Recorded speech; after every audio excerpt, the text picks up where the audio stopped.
twongeye kubasuhuza abakunzi b'ubutumwa bwiza.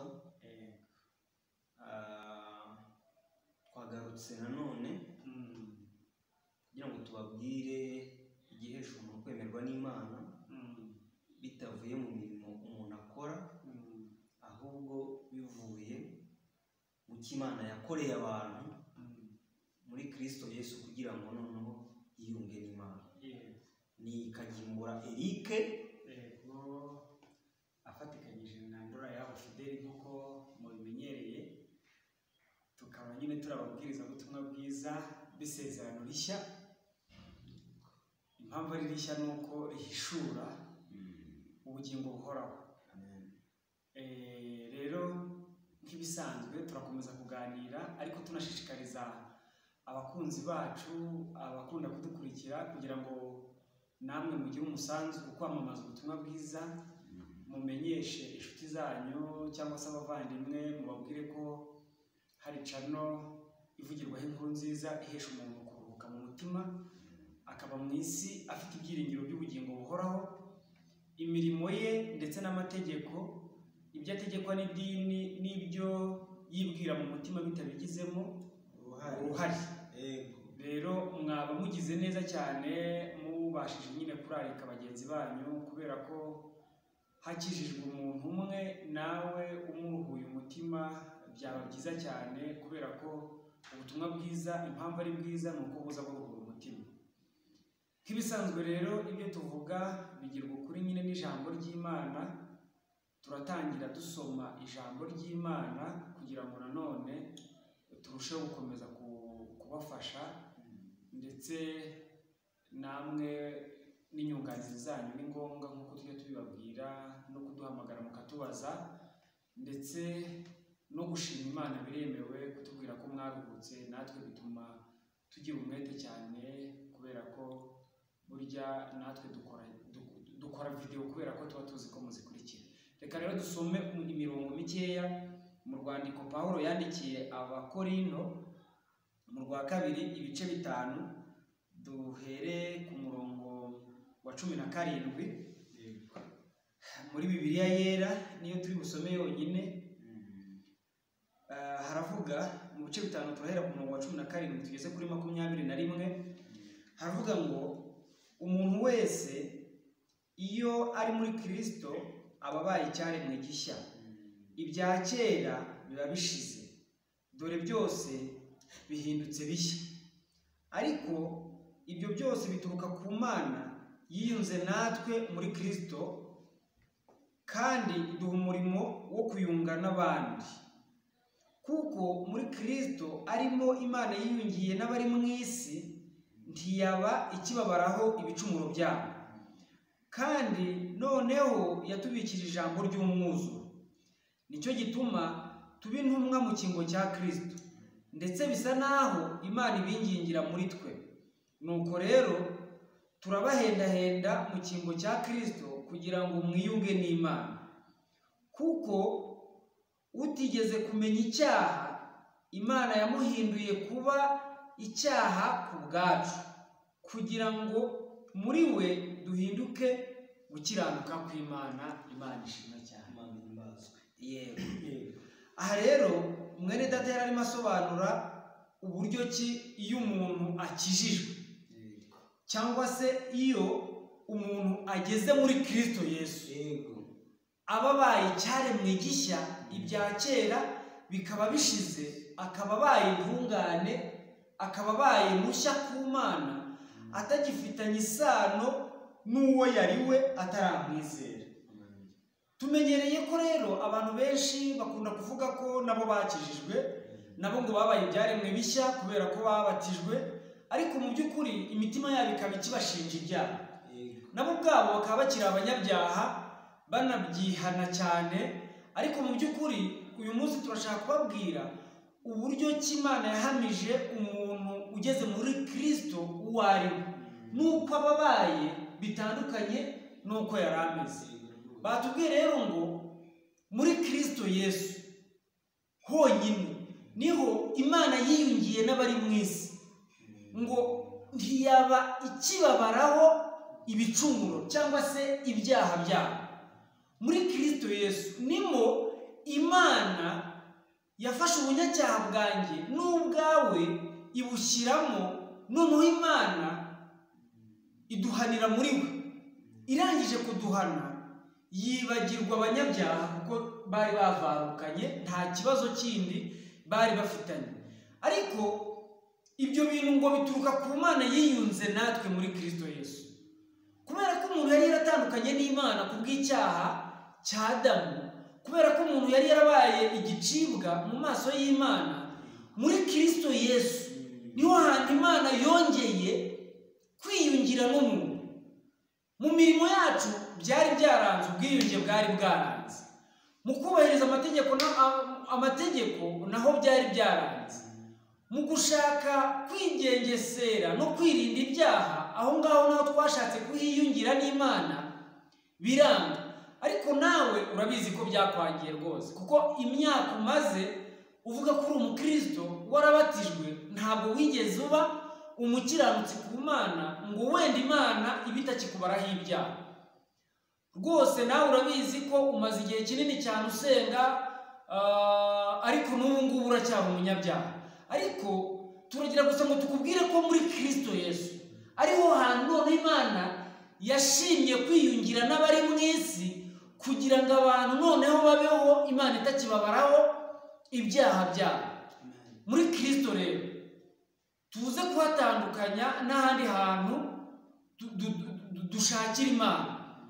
Muri Kristo tuhatandukanye n'idini twayobotse, muri Kristo tuhatandukanye n'imirimo dukora, muri Kristo tuhatandukanye n'ibyo twibwira tuzakora Imana ikatwemera. Oya, ahubwo muri Kristo Bibiliya yavuze ngo nimo Imana yiyungiye n'abari mu isi, noneho ngo ntiyabikibabaraho ibyaha byabo. Murakoze cyane. Murakoze. Nanjye numvaga nabwira abantu mu by'ukuri bakomeze gushaka ubwiyunge n'Imana, cyangwa se bakomeje gushaka Imana mu buryo bayishakamo, mbabwire barekeraho, mbabwire bahagararaho. Imana, ijambo ry'Imana rigaragaje aho Imana yiyungiye n'abantu bo mu isi bose. Ijambo ry'Imana rigaragaje ko muri Kristo Yesu ariho honyine ubwiyunge bwa muntu n'Imana ariho bwabonekeye. Kubera iki Imana yagombye kwiyunga n'abantu? Umuntu yagomeye Imana, umuntu yagomeye Imana ari muri Adamu, kuko Adamu niwe muntu wahemukiye Imana, natwe abari mu isi bose tuba duhemukiye Imana. Imana rero kongera kwiyunga na muntu byanyuze nanone muri Kristo Yesu. Ngo muri Kristo Yesu ngo n'Imana yiyunge n'abari mu isi bose, ngo ntiyabikibabaraho ibyaha cyangwa ntiyabikibabaraho ibicumuro. Yewe muntu ukibaraho ibicumuro, yewe muntu ukibaraho ibyaha, kandi ukajya uvuga ko na Yesu umuzi cyangwa se ukanavuga ko wakijije, urabeshya. Reka tugusobanurire uburyo umuntu akizwa. Umuntu akizwa ate? Umuntu akizwa yabanje kumenya ikibazo afite, kandi akamenya n'aho yakigiriye. Imana nubwo ikibazo yagikemuriye muri Kristo Yesu, ariko nawe ikibazo wari ufite wakigiriye muri Adamu. Ntabwo ubunyacyaha bwawe bukomora mu byo ukora, ahubwo muri Adamu wakoze icyaha, ubu umugome ku Mana. Ariko muri Kristo Yesu naho Imana yiyunga nawe, ngo ntiyabikibabaraho ibicumuro byawe. Kuki ukibaraho ibyaha uvuga ko wizeye Yesu? Kuki ukibaraho wumva kutari umukiranutsi kandi uvuga ko wizeye Yesu? Nuko wamwizeye ukatizerwa. Yesu ntabwo wamwizeraho ngo ndakwakiriye nko kwa kundi bavugaga ngo manika ukuboko ngo ndakwakiriye nk'umwami n'umukiza ngo ubugingo bwawe. Nuko baracyabivuga nuko udaheruka. Ndabizi. Yesu ntabwo wamwizera nk'izina. Yesu ntiwizera izina Yesu, ahubwo Yesu bamwizeraho ibikorwa. Kuko ibikorwa afite nibyo bihesha umuntu kujya mu ijuru. Ibikorwa bya muntu bibi ntabwo byamuhesha kwemerwa n'Imana, ariko nanone ibikorwa byiza bya Kristo nibyo bihesha umuntu kwemerwa n'Imana. Rero Yesu bamwizeraho ibikorwa. Umwizeraho ibikorwa bibiri bikomeye. Umwizeraho ko Yesu yaje mu isi aje kukunga n'Imana, kuko nk'uko ijambo ry'Imana ryabivuze, wari umunyabyaha utabasha gukiranukira Imana. Yesu araza aragukiranukira. Imyaka yamaze ku isi kugeza igihe yapfiriye, yari ari kugukiranukira, gushakira gukiranuka. Ariko ntibyarangiriye aho. yaranapfuye ariko azira ubunyacyaha bwawe. Imana ibimubaraho nk'uko babivuze hano, ibimubazaho iramwica, imuha igihano cyawe kugira ngo wowe noneho muri Kristo Yesu ube gukiranuka kw'Imana. Ku murongo twasoje ngo kuko ngutigeze kumenya icyaha, uwo ni Kristo wenyine mu isi, ngo Imana yamugize icyaha ku bwawe, ngo kugira ariko ngo nawe windukiye gukiranukira Imana cyangwa se gukiranuka kw'Imana. Yesu yabaye umunyabyaha ku bwawe, nawe ukwiye kuba umukiranutsi ku bwe, kuko ni ingurane kandi ujya uvuga ko ari umucunguzi wawe. Gucungura umuntu rero ni uko umuha ibyawe nawe akaguha ibye, cyangwa aza kubazwa ibyawe byose. Yesu rero yaragucunguye, aguha gukiranuka kwe, wowe umuha gukiranirwa kwawe. Gukiranirwa kwawe kumujyana mu muriro utazima cyangwa mu rupfu, ariko gukiranuka kwe nawe kubera ko ugufite kugomba kukujyana he? Mu bugingo buhoraho cyangwa mu ijuru. Rero umuntu ukibaraho ibyaha mu by'ukuri, Imana igaragaje uburyo noneho yiyunze n'abantu ku buryo itakibabaraho ibyaha. Ariko abantu bafite bashaka kujya kwiyunga n'Imana bitanyuze muri Kristo Yesu. Ni ikibazo. Niyo mpamvu bidakunda. Bashaka kujya kwiyunga n'Imana ubwabo, kandi mu by'ukuri kwiyunga n'Imana, umuntu wunze umuntu n'Imana ni Kristo. Burya Kristo yarahagarariye umuntu w'umunyabyaha kuko yaje yambaye umubiri, ariko yari n'Imana ijana ku ijana. Ubwo yaje ahagarariye umuntu n'Imana, yahagaze hagati, ari umuntu ari Imana, yunga umuntu n'Imana, barahura bongera gukorana mu ntoki, ariko binyuze muri Kristo Yesu. Kuko Yesu yari aje ari Imana ijana ku ijana n'umuntu ijana ku ijana, nk'ikimenyetso cyo kunga umuntu bari banananiranye. Burya iyo nko kunga umuntu ari kurwana, yari imbera byombi, ujya hagati ugafata wa hano waha, ahubwo ati tumurekera tumwumvikane, timo murapfa iki, atimo murapfa iki, umwe akavuga ibye n'undi akavuga ibye, ahubwo ati rero murapfa ubusa, cyangwa se wowe nimba washaka gukeka nawe yadukuramo n'amafaranga wenda akayaguha, ati genda murangizanye, ukabura bakiranuye, ukabura nabunze cyane. Kristo rero yaje ahagarara hagati, ari umuntu ari Imana, yunga umuntu n'Imana, kugira ngo umuntu navuka nagera ku isi akamenya ubwo bwiyunge Imana yiyunze nawe, azabwemere, Imana imubare nk'umukiranutsi bwa Kristo. Imana ishimwe. Imana ihimbaza. Eric, Imana iguha umugisha. Nanjye ndumva nshimira Imana ko yakinguye umutima wanjye, nkamenya ubwiyunge bwanjye n'Imana aho bwabereye. Ni ukuri korari ntiyagufasha kwiyunga n'Imana. Abantu bafite bagiye tugushakira mu nzira, tukajya mu kwiyunga n'Imana, n'abantu bita muri Yorodani bakanyuraho, ndaba niyunze n'Imana. Si byose njye bambatije ndi umunyabyaha, mbayo ndi umunyabyaha, ariko Imana ishimwe ko muri Kristo honyine ariho hantu Imana yiyungiye n'umuntu.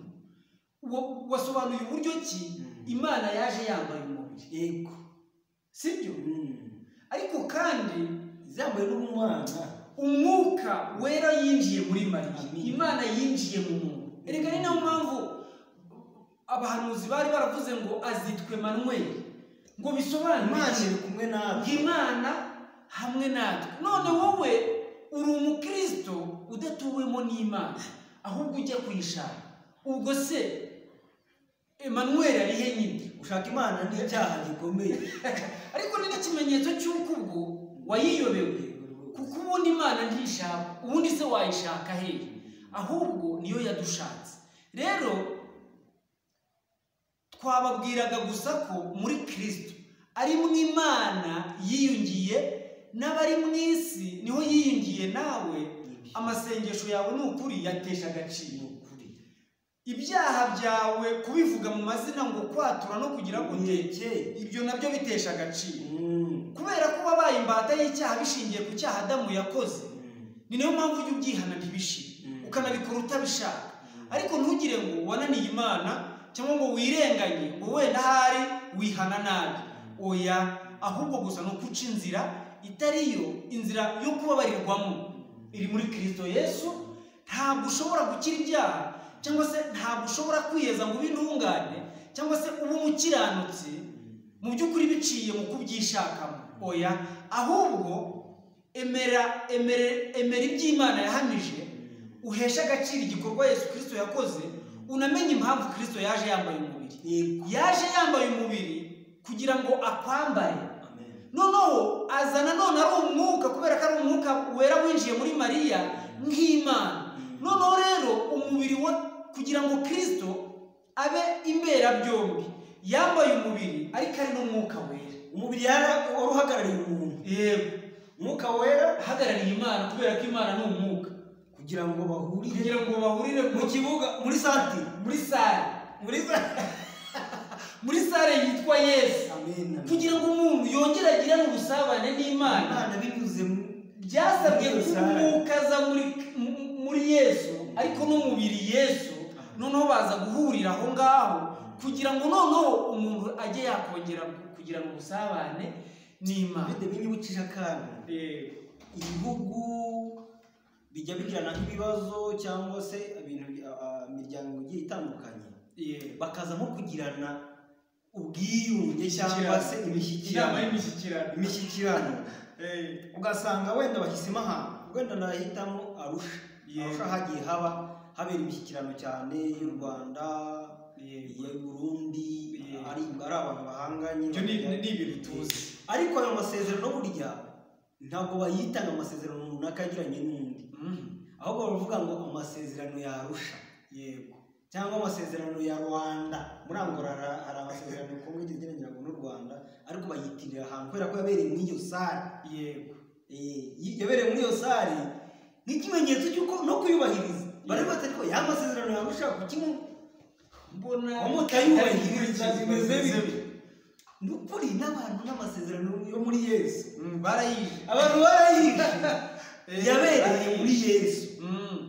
Imana ikomeza kwibutsa abantu ya masezerano nagiranye nawe wewe muntu muri Yesu, kutayubahiriza bimeze bibi.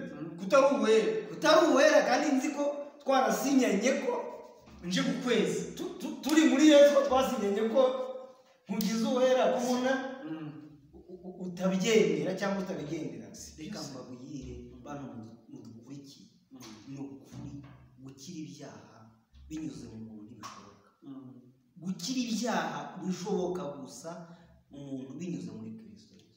Niwe ngo niwe muri Kristo ngo niho honyine Imana yiyungiye n'abari mu isi, ariko umuntu yaba ikibabaraho nubwo ibyaha waba ubifite, ariko muri Kristo Yesu yiyunze n'abantu ntiyaba ikibabaraho ibyaha. Urumva rero kubera ko Imana ari inyakuri, akaba ariyo yonyine dutegereje mu kuri yonyine, sibyo? Yo yahamije mu byanditswe ko muri we arimo Imana yiyungiye natwe, ntiyabikitubaraho ibyaha. None wowe uracyabyibaraho icyaha. Kubera icyo ubyibaraho kandi Imana ikomeza kukugutsa aho mwasinyaniye amasezerano yo kuguhanaguraho ibyaha, si byose. None wowe icyo akora nanone, hari umudayimoni hari umudayimoni ushinzwe kwibutsa abantu ibyaha byabo. Umuririmbyi w'120 niwe wabiririmbye muri za ndirimbo bita izo gushimisha. Yaravuze ngo Satani yanyibukije ngo gukiranirwa kwanjye, ngo ikintu aba ashaka gukora, kubera ko ayo masezerano atahinduka. Nanone ariko burya ngo bajya banavuga ngo iyo umuntu atakwambuye ntabura no kugukerereza. Ngo ikintu aba ashaka gukora si ukukurimbura, ngo ahubwo aba ashaka kukwihebesha. Burya iyo uri kwatura ibyaha urira, ntukajye ugira ngo uri kurizwa n'Imana, ahubwo uri kurizwa n'uwo mudayimoni ushinzwe kwibutsa abantu ibyaha byabo, cyangwa se kubibagiza ko ubwiyunge bwo butajya buhinduka Imana yagiranye n'abantu muri Kristo Yesu. Ariko umuririmbyi yaravuze ngo nanjye njya muhima nkatumbira ngo ntumbira mu ijuru ntareba y'umukiza wanjye, ngo wabimvuyeho byose, ngo kera nta nubwo ari ibyavuga, ngo kera ngo yaramwongereye. erega wowe uwa vuba kandi ubwiyunge bwabaye kera, nuko ngo sizagira gute. Dusoza rero nashimiraga Imana cyane ku bwa Kristo, ngewe ndashima Imana ko nabaye umukiranutsi ku bwa Yesu. Amen. Nkaba mu maso y'Imana ndi umuziranenge ntagawa kubera ko namenye ubwiyunge Imana yagiranye nanjye muri Kristo Yesu. Ikaba itakimaraho ibyaha ariko atari ku bwanjye ahubwo ari ku bwande ku bwa Kristo. Imana ni umukiranutsi kubera ko ntakunze izina ryo kubera ko atari ariko n'umuntu yagira ngo iryo zina wenda nanze kwitwa umunyabyaha kubera ko ari izina ribi. Ni umukiranutsi kubera ko namenye aho nakiranukiye n'Imana. Shimiye Imana ko yamenyesheje igikorwa yakoze nkakizera hanyuma nkakira. Shimiye Imana ku bwanyu namwe bene data, n'uyu mukameramani uri kudufotora nawe yabonye ijuru yararibonye. Imana ishimwe tere. Imana ishimwe ko nawe yagukijije, ariko ko hari n'abandi bene data benshi Imana yakije ndetse turanabashuhuje ku isi hose. Ni ukuri Imana yatwumvishije ibi. Imana yafunga imitima amatwi y'imitima yacu akabyumva. Mureke tuyishimire bene data aho muri hose.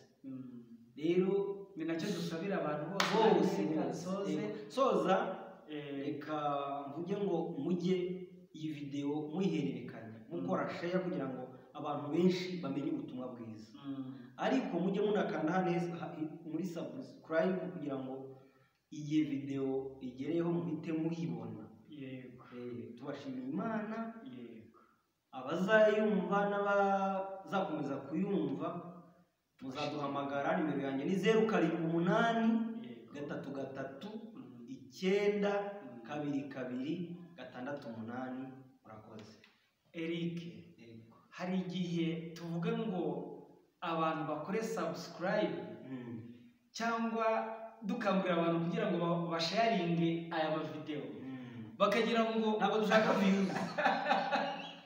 Abantu benshi batazi Imana, abatazi Imana bahita babibarira mu mafaranga. Ntabwo dushaka views. Iyi ni channel ivuga butumwa mu by'ukuri Imana twaherewe ubuntu natwe dutangira ubundi. Ntabwo dushaka views, ahubwo nibwo buryo bwonyine ubu ngubu umuntu yakora ibintu bikagera ku ikindi. Nubwo tuba turi gukorera ijuru, ntabwo tuba turi gukorera ijuru, ahubwo twasomye umurongo hano ngo Imana ngisa naho noneho ngo yingingira abantu muri twe. Ni ukuri Imana irabinginga inyuzemo. Imana irakwinginga inyuze muri nge kugira ngo ahari uyimenye cyangwa se umenye ubwo bwiyunge yagiranye nawe. Rero ntabwo dushaka views, ntabwo dushaka iyi sheni nitujya tunareba n'imibare igezweho nko kujya gushaka amafaranga. Oya, ni ukuri tuba dushaka ko abantu bava mu bubata bwa Satani bakagera mu bubata bundi noneho bwa Kristo bushya, ububata bw'umudendezo. Imana ishimwe. Rero nanjye Ndora yabo Fideli, nimero yanjye ni 0783433024. Twabifuriza rero kugira ngo namwe muri we muhinduke gukiranuka kw'Imana, kuko natwe Imana yabiduhishuriye twisanga kuko twarabaye gukiranuka kw'Imana ariko muri Kristo. Amen. Atari mu cyumba cy'amasengesho, atari mu butayu, atari muri kanyari, atari muri murya no mu mashyuza, ahubwo muri we niho twabereye gukiranuka kw'Imana. Nandi hitwa mu Rusesimanza nagiyeyo no mu Rwanda niyimuka wowe niwa mu Rusesimanza ngo niho ujuririra uburana n'Imana. Watsindwa cyangwa utasubizwa ni nka Faisal bagusezerera. Aho hantu ni habi kuko ni ahantu haba ari kuza kuvuga ko aya masezerano yabereye muri Kristo yahinyutse. Ari ibinyoma. Aho hantu ni habi. Ariko reka tubasezere. Imana ishimwe. Bye bye.